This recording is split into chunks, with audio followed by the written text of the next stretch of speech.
We have a reversal of speakers this morning as well, and we will start with Sandra Bowkett.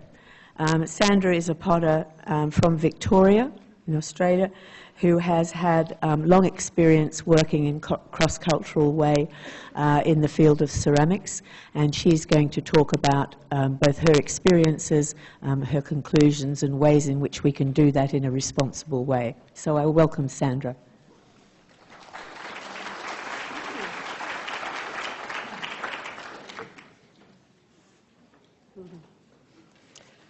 Hello everyone. I will focus this talk on the evolution of projects I have facilitated with traditional Rajasthani potters over the last 13 years. Social responsibility is too onerous for me to take on. I'm happy to be socially responsible, but I'll let you decide if that's the case here. I first went to Kumhaargram. Okay.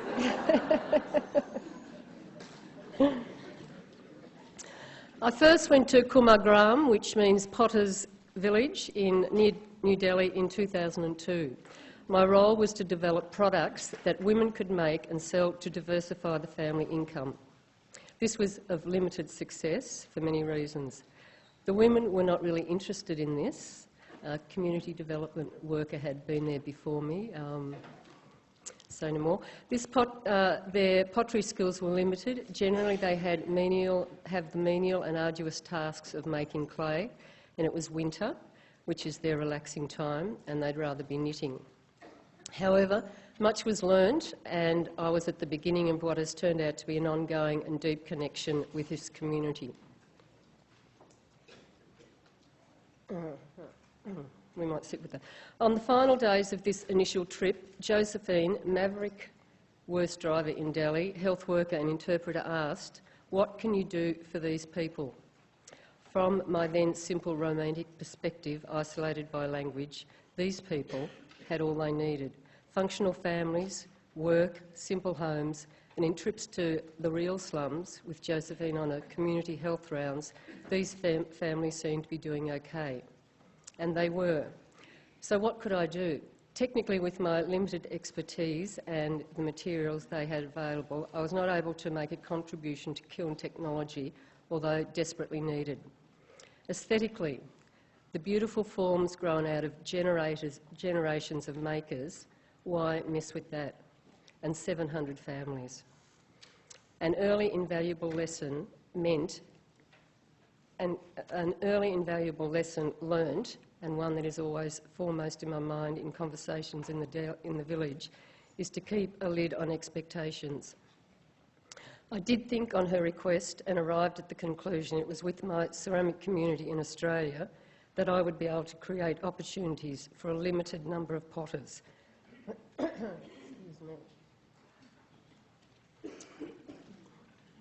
In 2003, Giriraj Prasad and Manohar Lal, with Josephine as interpreter, came to Australia.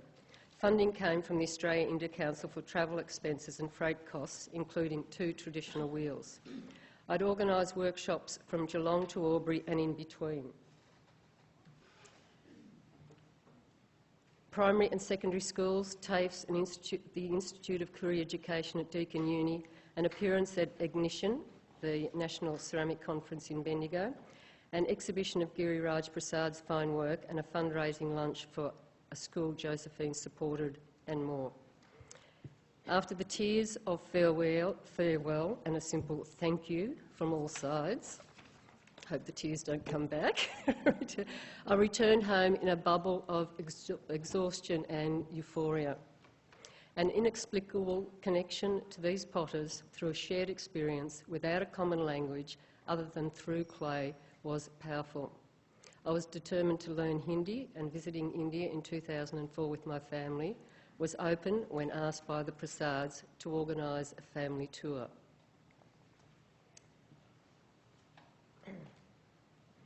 I'd stepped into the unknown world of arts administration and community development. My inadvertent strategy was to give an idea some air. If it moved with ease, then work with it, but leave anything where early obstacles appeared. the one exception to that being the residency at Kudos Gallery in Lorne. I had to work hard to convince Graham Wilkie of the value of having the Prasades do a 2-week residency. And then, after a reconnaissance trip to Lorne, convinced the elder Prasades that professional development was of value. I was yet to learn that the concept of holiday was foreign and you come to Australia to work, not to admire the beaches. Brunesh Prasad, who demonstrates this afternoon, was the beneficiary of that residency and Graham Wilkie's generosity. Each tour has grown from the previous, and as the cache of great photos has grown, so has the support from the organisations where we have presented, such as Northcote Pottery and Art Play, to name but two. In recent years, Anne Ferguson has been a great co-conspirator in what we now call cross-hatched. However, I'm aware the projects must remain vital for me, as the energy, resolve and time commitment is considerable. As my Hindi, our familiarity and trust has grown, we manage mostly without an interpreter. Most tours are now self-funded. We travel less, often focusing workshops on my property near Tallarook, where we have built a traditional kiln. This is a comfortable and familiar space for the potters, with lots of fallen timber to fuel the fires of the kilns and for chapati making. In March this year, we completed 10 days of workshops at the Castlemaine State Festival.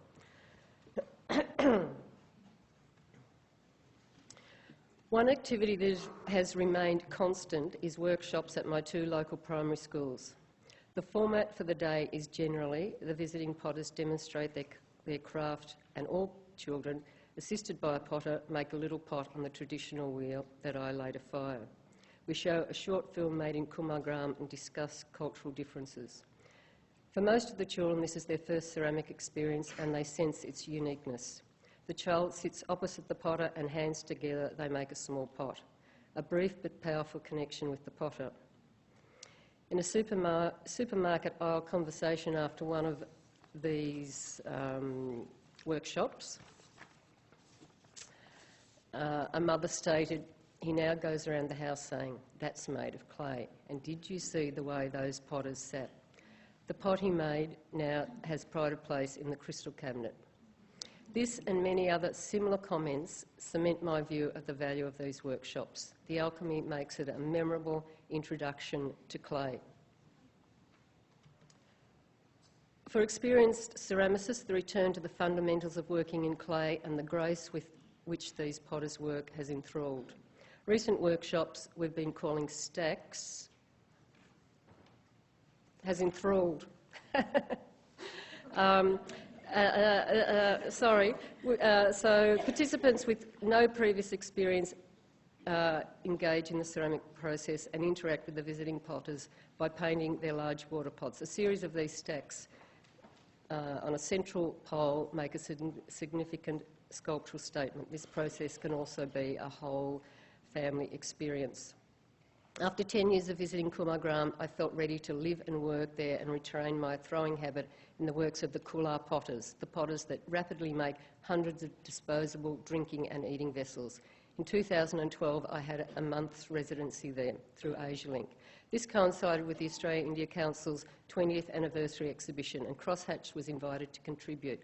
For me, Stacks in Balance, a 3 by 2 metre sculpture, was one of the most challenging but most rewarding projects. Everyone that benefited from the Australia-India Council and a few beyond were invited to make and others to decorate elements from these stacks.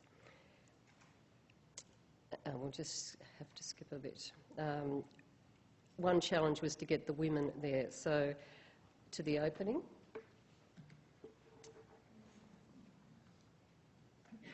It was an amazing moment to see these women and their families come into the gallery. They'd missed the English speeches. We couldn't miss them entering. And it was a great moment to have them gathered around these sculptures for a photo opportunity. So what's in it for the visiting potters? I'm told a trip offshore brings status within the community, whilst their respect and appreciation for their craft may reaffirm the value of their chosen work. They return with a lump sum of money that enables significant undertakings. It has included weddings, new rooms, my general improvements to living spaces, repayment of debt and a wife's hysterectomy. What's in it for me? The connection with this community as a potter among potters has inexplicable depths. My ceramic practice has seen subtle incremental change to up to the AsiaLink residency. On my return, I began throwing again and resolved to build a high-temperature wood-firing kiln, which I've done. The kickback from responses to workshops is more than rewarding, but the thing is, it's a privilege to work among these resourceful and self-sufficient potters. To the question proposed at the beginning of my talk,